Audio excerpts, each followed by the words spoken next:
So welcome to the Pry House Field Hospital Museum in Keedysville, Maryland.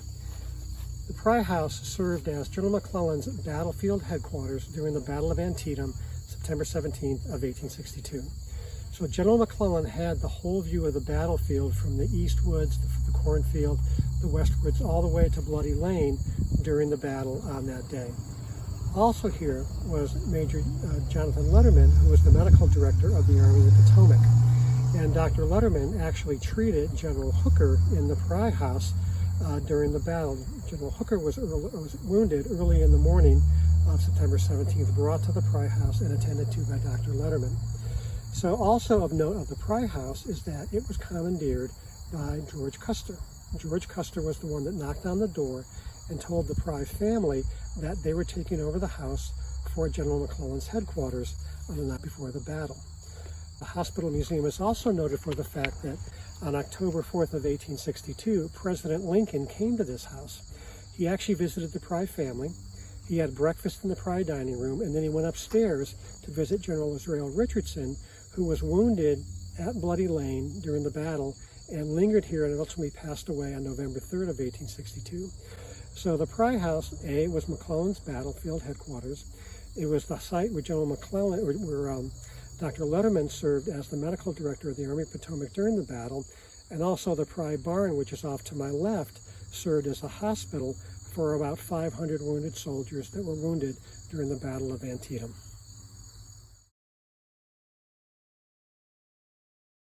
Video of this on YouTube, on the CTR YouTube. Oh, cool. If you look straight out and you see that green field out there, that's the cornfield. To the right of that is the north woods. Coming towards us is the east woods. All right, so we're here because McClellan gets to see the whole purview of the battlefield from the east woods, the cornfield, all the way to Bloody Lane. And along with him is Major Jonathan Letterman, who's the medical director of the Army of the Potomac. Now that's important because Jonathan Letterman takes command on July 4th of 1862, and he basically just redesigns the whole medical corps of the Army of the Potomac. He transfers the ambulances from the Quartermaster Corps to the Medical Corps. He standardizes the kit bags the doctors carry. He standardizes the ambulance service about who can retrieve men from the battlefield. He puts all this in place. And the first time it goes into action is August 8th of 1862. And the first time it actually is used on a battlefield is at South Mountain and Antietam in September. So he takes office in July. He writes these orders in August, and they're actually implemented 6 weeks later for the battles of South Mountain and Antietam. So the battle starts in the cornfield at 5 o'clock in the morning. By 9:30 in the morning, there's already 8,500 dead, wounding, and missing in action. By 10:30, we're across Shepherdstown Pike into the west woods on the backside of Dunker Church, and in that hour, now there's 4,500, an additional 4,500 dead, wounding, and missing in action.